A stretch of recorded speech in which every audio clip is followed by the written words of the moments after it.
এটা কি দেশি শসা কাকা? দেশি, এটা কালোটা। কালোটা বেচেন কত করে এটা? এটা 50 টাকা। 50 টাকা কেজি।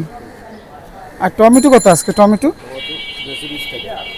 20 টাকা দেশি টমেটো। চাচা ওই যে বগুড়ার আলু কয়, এটা কি বগুড়ার আলু? এই যে বগুড়া।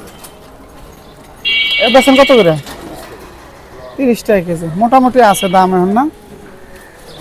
আর বোম্বাই মরিচ ভাগা কত? 10 টাকা। 10 টাকা ভাগা বোম্বাই মরিচ। এখনো কিন্তু মোটামুটি তরকারির দাম এখনো আগের মতোই আছে।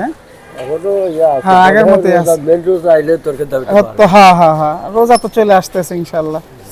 আর এইটার কি কয় এটারে? এটা একটা খোয়েস। খোয়েস তো খয়েশ, খোয়েস। মানে ওই কুমড়ার মতো না? সুন্দর মতো। এটা বেচেন কি কেজি হিসাবে? কেজি। কত করে বেচেন কেজি? 30 টাকা। মাশাআল্লাহ, দেখতে খুব সুন্দর। এটা তো আর বড় হয় না কাকা? ওই আদি অনেক বড় হয়, কিন্তু এই সাইজেরটা চলে বেশি। এটা কচি। কচি এর লেগে। আর কলা বেচেন কত? কলা কলা হচ্ছে 30 টাকা। 30 টাকা হালি। তো আজকের বাজারটা দেখা যায় খুচরা বাজার মোটামুটি আছে ইনশাল্লাহ। এই দিকটা দিয়ে আমরা শান্তি পাইতেছি। হ্যাঁ, ওনার কাছে রোজার কালারই সস্তা থাকে। সস্তা থাকে। হ্যাঁ, রোজার কালে, কারণ ওই সময় তো সারাদিন পরিশ্রম করে মানুষ রোজা রাখবে, এটাই।